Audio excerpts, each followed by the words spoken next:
Hello students, welcome back. I hope you are doing well.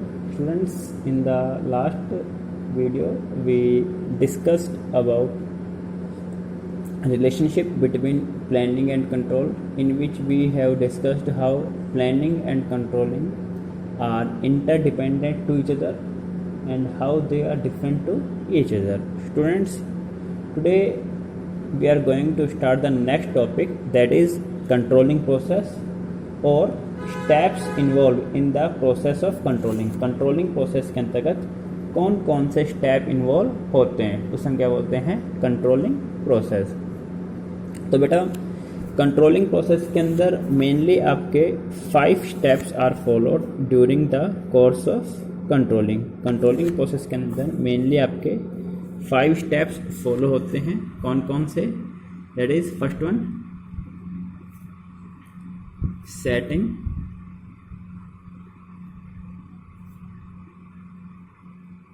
Performance, standard, setting, performance, standards. Second one,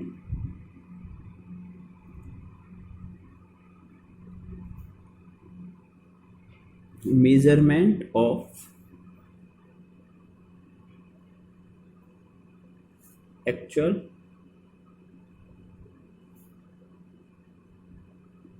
performance, measurement of actual performance. Third one,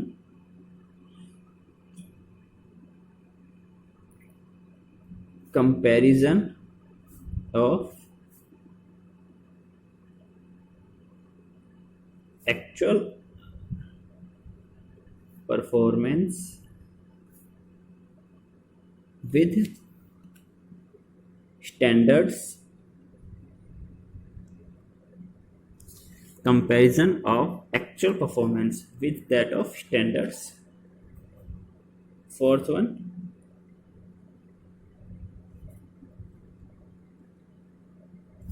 analyzing deviation, and last one is taking corrective action. So students, these are the main steps which are followed during the course of controlling process के अंदर इन सभी steps को follow किया जाता है। तो सबसे पहले आता है इसके अंदर setting, performance, standard. Setting, performance, standard वाला क्या होता है बेटा? कंपैरिजन में हमने आपको बताया था कि कंट्रोलिंग में आपको बताया, controlling the process in which actual performance is compared with pre determined standards and after analyzing deviation corrective actions are taken for the future। तो प्लानिंग एक प्रोसेस होता है जिसमें वास्तविक परफॉर्मेंस को टारगेट्स के साथ कंपेयर किया जाता है कि क्या हमारा जो परफॉर्मेंस है वो टारगेट के अकॉर्डिंग है या नहीं है। तो सबसे पहला जो स्टेप होता है वो क्या होता है बिजनेस के अंदर, कंट्रोलिंग के अंदर, टारगेट डिटरमाइन करना, गोल्स या हम कहते हैं स्टैंडर्ड्स डिटरमाइन करना कि what we want to achieve. तो इसके अंदर क्या होता है कि what kind of performance, what are the sorts of performance that we want to achieve. हमारी परफॉर्मेंस किस प्रकार की होनी चाहिए। तो किसी एक पर्टिकुलर टाइम में फ्यूचर के लिए अपनी परफॉर्मेंस के हम कहते हैं स्टैंडर्ड सेट करना, अपने गोल्स या अपने टारगेट्स को डिटरमाइन करना, तय करना कि what we want to achieve, उसे हम क्या बोलते हैं, setting performance standard. For example, हमारा फाइनेंशियल ईयर होता है 1 अप्रैल से 31 मार्च तक। तो 1 अप्रैल को हमने अपना टारगेट बनाया कि इस year throughout financial year from 1 April to 31 March, ठीक है, we would make our efforts best to achieve the sale of ₹1 crore. हमें इस फाइनेंशियल ईयर के अंदर 1 करोड़ की सेल अचीव करनी है। तो यहाँ पे जो 1 करोड़ का हमने सेल अचीव करनी है, जो 1 करोड़ का हमने टारगेट सेट किया है, उसे हम क्या बोलते हैं, सेटिंग परफॉर्मेंस स्टैंडर्ड। या फिर इस फाइनेंशियल ईयर के दौरान हमें एटलीस्ट 20 लाख रुपीज़ का प्रॉफिट अर्न करना है। तो ये जो 20 लाख रुपीज़ का हमने टारगेट सेट किया है किसके रिगार्डिंग, अर्निंग प्रॉफिट के रिगार्डिंग, उसे हम क्या बोलेंगे, परफॉर्मेंस स्टैंडर्ड्स। तो ये क्या होता है, first step setting performance standards. तो बेटा परफॉर्मेंस के हम स्टैंडर्ड सेट करते हैं, इन स्टैंडर्ड्स को सेट करते समय भी हमें कुछ बातों का ध्यान रखना पड़ता है कि एक तो ये जो भी हमारे स्टैंडर्ड्स हैं ये प्रैक्टिकल होने चाहिए, बिल्कुल ऐसे ना हो कि वो व्यवहारिक ही ना हो। फॉर एग्जांपल हम कहते हैं हम एक नए बिजनेस स्टार्ट कर रहे हैं, हम मान लीजिए हम एग्जांपल लेते हैं कि हम एक रेडीमेड गारमेंट्स का शोरूम ही स्टार्ट कर रहे हैं। इस समय मार्केट के अंदर जो भी हम कहते हैं फर्म्स हैं, उनमें जो टॉप पे जो फर्म है उसका ईयरली सेल्स का टर्नओवर है, हम सपोज करते हैं 80 लाख, और हमने अपने टारगेट्स बिजनेस के लिए फर्स्ट ईयर में ही टारगेट सेट कर लिया 2 करोड़ के सेल का। तो कहीं ना कहीं देखा जाए तो ये जो स्टैंडर्ड है ये क्या है, प्रैक्टिकल नहीं है, व्यवहारिक नहीं है। इसी प्रकार से जो भी स्टैंडर्ड हम सेट कर रहे हैं वो मीजरेबल होना चाहिए, जिसको हम इजीली मेज़र कर सकें। जो भी हमारे परफॉर्मेंस हैं वो थोड़ा फ्लेक्सिबल होना चाहिए कि जिसमें हम अपने हालात के हिसाब से, सिचुएशन के हिसाब से कुछ चेंजेस उसके अंदर इंट्रोड्यूस कर सके। तो उससे हम क्या बोलते हैं, these are some factors which we should be consider while setting standard. जब भी हम स्टैंडर्ड सेट करते हैं तो कुछ इन फैक्टर्स को हम कंसिडर करते हैं, कुछ पॉइंट्स को हमें दिमाग में रखना चाहिए कि जो भी हम स्टैंडर्ड सेट कर रहे हैं वो मीजरेबल होने चाहिए, प्रैक्टिकल होने चाहिए, या उनको हम अचीवेबल होने चाहिए कि ऐसा ना हो कि उनको अचीव करना पॉसिबल ही ना हो, और फ्लेक्सिबल होने चाहिए। तो उसे हम क्या बोलते हैं, performance standard. These are some factors which are to be consider while taking corrective actions.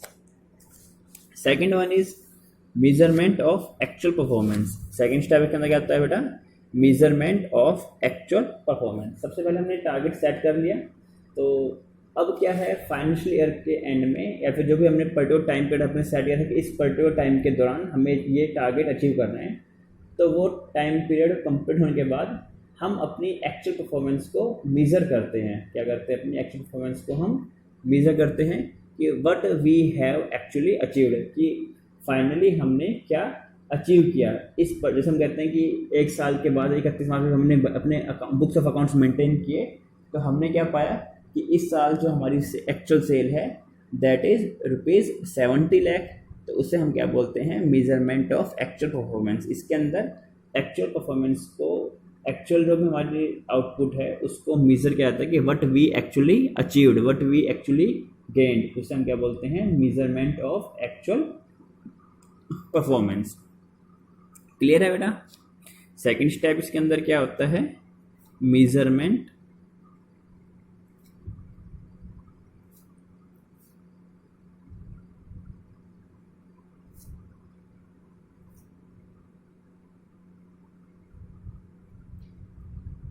Measurement of actual performance, जिसके तहत कि after the fix financial period, जो भी हमने टारगेट फाइनेंशियल पीरियड डिसाइड किया था, उस पर्टिकुलर फाइनेंशियल पीरियड के बाद हमारी एक्चुअल परफॉर्मेंस क्या है, उस पर्टिकुलर फाइनेंशियल पीरियड के दौरान या पीरियड के दौरान हमने क्या अचीव किया है उसको हम मेजर करते हैं, उसे क्या बोलते हैं, measurement of actual performance. Third step आता है इसके अंदर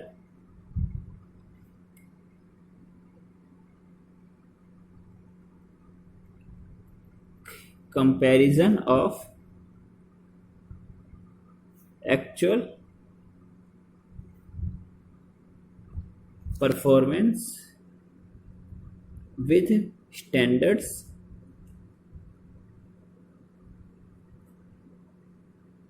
एंड फाइंडिंग आउट डेविएशंस।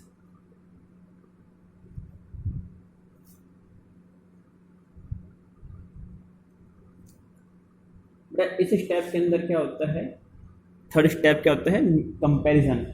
इस स्टेप के अंदर हम क्या करते हैं कि जो भी हमारी एक्चुअल परफॉर्मेंस है उसको हम कंपेयर करते हैं, किससे, हमारे टारगेट से, हमारे गोल से, whether we have achieved what we have decided और नॉट। जो हमने सोचा था, जो हमने टारगेट से अपने गोल सेट किए थे, वो टारगेट्स है, वो गोल्स हमें अचीव हुए हैं या नहीं हुए, इसका हम निर्धारण करते हैं कि उसका हम मेजरमेंट करते हैं, उसकी हम तुलना करते हैं। क्या बोलते हैं उसको हम, कंपैरिजन ऑफ एक्चुअल परफॉर्मेंस। जो हमने वास्तविकता में क्या अचीव किया है उसकी तुलना करते हैं उन टारगेट से, उन गोल से जिन्हें हमने पहले सेट किया था, उसमें क्या बोलते हैं, कंपेरिजन। और उसके बिहाफ पर हम क्या निकालते हैं, कि क्या हमारी जो परफॉर्मेंस है वो उन स्टैंडर्ड के अकॉर्डिंग है या नहीं है, हम अपने टारगेट से कितना नज़दीक हैं कितना दूर हैं, अगर नज़दीक हैं या दूर हैं तो उसमें कितना फ़र्क है। तो उसे हम ये जो डिफरेंस होता है, जो फ़र्क होता है, उसे हम क्या बोलते हैं, डेविएशन। फॉर एग्जांपल हमने अपने बिजनेस के लिए सेल डिटरमाइन का टारगेट डिटरमाइन किया था 1 करोड़ की, इस पर्टिकुलर फाइनेंशियल ईयर के दौरान हम 1 करोड़ की सेल अचीव करेंगे, और एक्चुअल में जो हमारी सेल है, हमारी जो सेल होती है दैट इज़ 75 लाख। तो यहाँ पर डिफरेंस कितने का है, डिफरेंस यहाँ पे कितने का है, 1 करोड़ में से हमने 75 लाख लेस कर दिए, दैट इज़ 25 लाख। डिफरेंस कितने का है, 25 लाख का।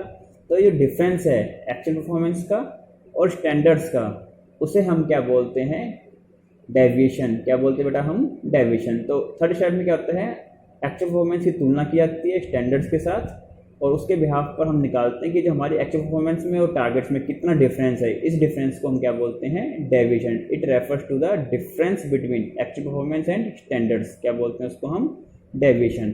डेविएशन जो होते हैं बेटा आपके, वो भी बिजनेस में 2 तरह के होते हैं। इसमें हम क्या फाइंड आउट करते हैं, डेविएशन। डेविएशन क्या होता है, it refers to difference between actual performance and standards. Clear है बेटा, उसे हम क्या बोलते हैं, डेविएशन। हिंदी में इसको हम बोलते हैं विचलन। डेविएशन जो होते हैं बेटा, ये भी आपके 2 तरह के होते हैं। एक होता है पॉजिटिव डेविएशन, और एक होता है इसके अंदर negative deviation. Positive deviation and negative deviation. Positive deviation क्या होता है बेटा, कि जब हमारी जो एक्चुअल परफॉर्मेंस है वो हमारे टारगेट से भी बेटर होती है, उसे हम क्या बोलते हैं, पॉजिटिव डेविएशन। फॉर एग्जांपल हमने बिजनेस के लिए सेल का टारगेट डिटरमाइन किया था 70 लाख, और हमारी एक्चुअल परफॉर्मेंस जो है, एक्चुअल सेल जो है वो क्या है, 80 लाख। तो यहाँ पर क्या है, actual sale is greater than target और स्टैंडर्ड। तो यहाँ पर एक्चुअल सेल कितनी, 80 लाख, और डिफरेंस कितने का था, सॉरी टारगेट क्या था, 70 लाख। तो यहाँ पर डिफरेंस कितने का है, 10 लाख का। बट ये 10 लाख क्या है, बिजनेस के लिए फेवरेबल है, उसे हम क्या बोलेंगे, पॉजिटिव डेविएशन। सेकेंड क्या आता है इसके अंदर, negative deviation. When actual performance is lower than the targets और स्टैंडर्ड्स, इसे हम क्या बोलते हैं, नेगेटिव डेविएशन। फॉर एग्जांपल हमने सेल का टारगेट डिटरमाइन किया 80 लाख और एक्चुअल सेल इज 70 लाख। तो यहाँ पर एक्चुअल परफॉर्मेंस में और टारगेट्स में डिफरेंस कितने का है, 10 लाख का। बट ये 10 लाख का जो डिफरेंस है ये बिजनेस के लिए क्या है, एडवर्सेबल है, ठीक है, अनफेवरेबल है, उसे हम क्या बोलते हैं, नेगेटिव डेविएशन। क्लियर है। तो इस स्टेप के अंदर हम एक्चुअल परफॉर्मेंस की तुलना करते हैं स्टैंडर्ड के साथ, और उसके बिहाफ पर हम फाइंड आउट करते हैं कि how much deviation is exist between actual performance and standards. Clear है। If actual performance is better then target, then it is then difference between actual performance and target is known as positive deviation, and if actual performance is weaker than the standards or lower than standards, then difference between actual performance and predefined standards are known as negative deviation. clear है बेटा। Fourth step होता है इसके अंदर analysing deviation. अगर business में deviation नहीं है, पॉजिटिव डेविएशन है, उस केस में क्या होता है, हम उन्हीं स्टैंडर्ड्स को, उन्हीं टारगेट, जो भी हमारी पॉलिसीज़ है, जो हमारी स्ट्रेटजीज़ हैं, उन्हें हम कंटिन्यू करते हैं। अगर हमारी परफॉर्मेंस, अगर बिजनेस के नेगेटिव डेविएशन है, फॉर एग्जांपल हमने टारगेट बनाया था 1 करोड़ की सेल का और हमारी एक्चुअल सेल हो रही है 70 लाख, तो अब ये अगर डिफरेंस आया 30 लाख का डिफरेंस आया है, तो ये क्यों आया है, इसके पीछे कौन कौन से फैक्टर्स हैं, उनको हम एनालाइज करते हैं। उसे हम क्या बोलते हैं, एनालाइजिंग डेविएशन। कि अगर हमारी परफॉर्मेंस जो है वो हमारे स्टैंडर्ड्स के अकॉर्डिंग नहीं है, तो उसके पीछे कौन कौन से फैक्टर्स हैं, कौन कौन सी वजह हैं, कौन कौन से कारण हैं, उन कारणों का पता लगाना, उसे हम क्या बोलते हैं, एनालाइजिंग डेविएशन। एनालाइजिंग डेविएशन के अंदर बेटा आपके 2 प्रिंसिपल अप्लाई होते हैं। एक होता है इसके अंदर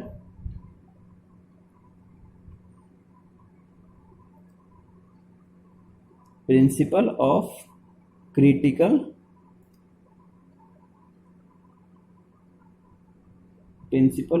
क्रिटिकल पॉइंट कंट्रोल और principle of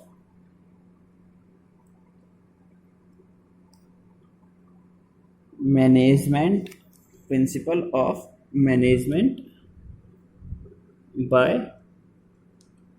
exception. Analysing dates के दौरान बेटा आपके दो प्रिंसिपल अप्लाई होते हैं, एक होते हैं आपके principle of critical point control और दूसरा क्या होता है principle of management by exception. इन दोनों को पढ़ने से पहले एक टर्म और आती है आपकी जिसे हम क्या बोलते हैं डेविएशन टॉलरेंस लिमिट। इसका मतलब फॉर एग्जांपल हमने टारगेट बनाया 1 करोड़ की सेल का और एक्चुअल सेल होती है 98 लाख, दैट मीन डिफरेंस क्या है सिर्फ 2 लाख का है, तो that mean how much deviation is tolerable, किस हद तक डेविएशन है, तो उससे हमें चिंता करने की आवश्यकता नहीं है। उसको हम उसको टेकन फॉर ग्रांटेड ले सकते हैं कि ये ठीक है इतना तो हो ही जाता है, थोड़ा बहुत ऊपर नीचे तो चल जाता है। तो किस लिमिट तक डेविएशन अगर होता है तो उसके रिगार्डिंग हमें विशेष रूप से चिंतित होने की आवश्यकता नहीं है, जिसको हम कंसिडरेबल कर सकते हैं, उसे क्या बोलते हैं डेविएशन टॉलरेंस लिमिट। तो जब हम एनालाइजिंग डेविएशन कॉन्सेप्ट पढ़ते हैं तो इसके अंदर हम दो प्रिंसिपल्स को फॉलो करते हैं, एक होता है principle of critical point control और एक होता है principle of management by exception. तो सबसे पहले होता है principle of critical point control. Principal of critical point control क्या कहता है बेटा कि यूजुअली कई बार जब बिजनेस परफॉर्मेंस में डेविएशन होता है तो उसके पीछे बहुत सारे फैक्टर्स हो सकते हैं, छोटे बड़े काफ़ी सारे फैक्टर्स हो सकते हैं। तो हम हर एक फैक्टर को हम फोकस नहीं कर सकते, हम मेनली उन्हीं फैक्टर्स को फोकस करेंगे जिन्होंने हमारी परफॉर्मेंस में डेविएशन के पीछे एक सिग्निफिकेंट रोल प्ले किया। इनकी जो मेजर फैक्टर है डेविएशन के पीछे उन्हीं को हम फोकस करेंगे, छोटे बड़े हर फैक्टर को हम फोकस नहीं करते। If we try to control everything we would result to control nothing. इसका मतलब अगर हम हर एक चीज़ को कंट्रोल करने की कोशिश करेंगे तो हम कुछ भी कंट्रोल नहीं कर पाएंगे। तो उसी से आपका प्रिंसिपल क्या होता है principle of critical point control. तो यूजुअली बिजनेस में छोटे बड़े काफ़ी सारे फैक्टर्स होते हैं, हर एक फैक्टर को हम फोकस नहीं कर सकते, हम मेनली उन्हीं फैक्टर्स को फोकस करेंगे जो बिजनेस के परफॉर्मेंस में एक सिग्निफिकेंट रोल प्ले करते हैं, उसे हम क्या बोलते हैं principle of critical point control. हर एक छोटे फैक्टर को हम फोकस नहीं करते। इसी प्रकार से सेकंड होता है principle of management by exception. Principal of management by exception क्या कहता है कि किस सीमा तक डेविएशन टॉलरेबल है, किस सीमा तक अगर डेविएशन हो तो उसे हम हायर मैनेजमेंट नोटिस में नहीं लेके आएंगे। फॉर एग्जांपल टारगेट था 1 करोड़ की सेल का, सेल हो रही है 95 लाख, दैट मीन 5 लाख का ही डिफरेंस है, इतना तो हो सकता है, तो इसे हम हायर मैनेजमेंट नोटिस में नहीं लेके आएंगे। हाँ सेल होती है 80 लाख की, यहाँ पे डिफरेंस कितने का है 20 लाख का, यहाँ पर डेविएशन क्या है मेजर डेविएशन है, उस केस में ही इस डेविएशन को हम हायर मैनेजमेंट नोटिस में लेके आएंगे। तो उसे हम क्या बोलते हैं प्रिंसिपल ऑफ एक्सेप्शन, कि किस लेवल तक जो भी हम कहते हैं कि एक डेविएशन होता है उसे हम एक्सेप्शनल लिमिट से बाहर रख सकते हैं। कि छोटा मोटा डेविएशन तो हो ही सकता है, एग्जैक्टली तो हम अंदाजा ही लगाते हैं, एग्जैक्टली सेम तो उतना अमाउंट नहीं होता, तो किस सीमा तक अंतर है तो वो हमारे लिए कंसिडरेबल है, उससे हम हायर मैनेजमेंट नोटिस में नहीं लेके आएंगे। और किस डेविएशन अगर किस लिमिट को क्रॉस करता है तो ही उसे हम हायर मैनेजमेंट नोटिस में लेके आएंगे। फॉर एग्जांपल हमने टारगेट बनाया 1 करोड़ का, उस केस में क्या है कि 10 लाख तक की सेल डेविएशन है तो उसे हम कंटिन्यू करेंगे, कंसिडर करेंगे। हाँ अगर डेविएशन 10 लाख से ऊपर है तो ही उसे हायर मैनेजमेंट की नोटिस में लेके आया जाएगा। उसे हम क्या बोलते हैं principle of management by exception, कि अगर डेविएशन टॉलरेंस लिमिट को क्रॉस करते हैं तो ही उसे हम हायर मैनेजमेंट नोटिस में लेके आएंगे, अदरवाइज जो भी कंसर्न मैनेजर हैं वो छोटे मोटे डेविएशन पे वही अपने बिहाफ पर काम कर सकते हैं। क्लियर है? उसे हम क्या बोलते हैं principle of management by exception. और लास्ट होता है टेकिंग करेक्टिव एक्शन। इस स्टेप में क्या होता है बेटा कि हमारी परफॉर्मेंस में जो डाउनफॉल है या डिफरेंस है उसके पीछे कौन कौन से फैक्टर्स हैं उनको हमने एनालाइज किया। ठीक है, जो हो चुका वो तो हो चुका, उसको तो हम नहीं चेंज कर सकते, बट अपने आप को फ्यूचर में हम कैसे इंप्रूव कर सकते हैं उसके रिगार्डिंग, फ्यूचर में हम अपने आप को कैसे इंप्रूव करेंगे उसके रिगार्डिंग हम क्या लेते हैं करेक्टिव एक्शन। करेक्टिव एक्शन को हिंदी में क्या बोलते हैं सुधारवादी कदम, कि भविष्य में अपनी पॉलिसी में, अपनी स्ट्रेटजी में हम क्या परिवर्तन करेंगे, अपने अंदर क्या बदलाव लाएंगे, जिससे कि अब इस साल जो हमारे टारगेट्स का हमारे परफॉर्मेंस में डाउनफॉल है, ऐसा फ्यूचर में रिपीट ना हो, फ्यूचर में हम अपनी परफॉर्मेंस को इम्प्रूव कर सकें। उसके रिगार्डिंग अपनी पॉलिसीज़ में, अपनी स्ट्रेटजी के अंदर क्या कुछ परिवर्तन हम लेके आएंगे, क्या कुछ हमारे बिजनेस में हम सुधार करेंगे, किन फैक्टर्स में, किस फील्ड में हम और अधिक सुधार कर रहे हैं, उसमें क्या बोलते हैं, टेकिंग करेक्टिव एक्शन। इस स्टेप में क्या होता है, अपनी कमियों को पहचानने के बाद हम उन कमियों को सुधारने के लिए सुधारवादी कदम उठाते हैं, जिससे भविष्य में अपने फ्यूचर में अपनी परफॉर्मेंस को हम इम्प्रूव कर सकें। क्या बोलते हैं उसको हम, टेकिंग करेक्टिव एक्शन। बेटा करेक्टिव एक्शन लेते समय भी कुछ फैक्टर्स को हम कंसिडर करते हैं कि अगर हमें ज़रूरत पड़ती है तो हमें स्टैंडर्ड्स को रिवाइज़ करना चाहिए। कई बार स्टैंडर्ड्स इम्प्रैक्टिकल होते हैं तो स्टैंडर्ड्स को रिवाइज़ करना चाहिए। इसके अलावा जो भी करेक्टिव एक्शन है जो उस डिपार्टमेंट से जुड़े हैं उन्हीं इमीडिएट मैनेजर के थ्रू लेना चाहिए।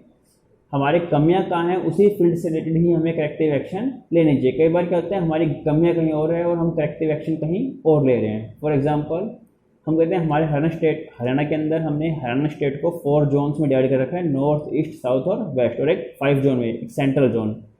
4 जोन्स में तो जो हम कहते हैं कि हमारा बिजनेस है वो अपने टारगेट अचीव कर रहा है। एक जोन जो है हम कहते हैं साउथ जोन है, उसमें हमारा बिजनेस का टारगेट पूरा नहीं हुआ और कंपनी ने करेक्टिव एक्शन लेते हुए क्या किया, प्रोडक्शन मैनेजर को हम कहते हैं रिलीव कर दिया, नौकरी हटा दिया।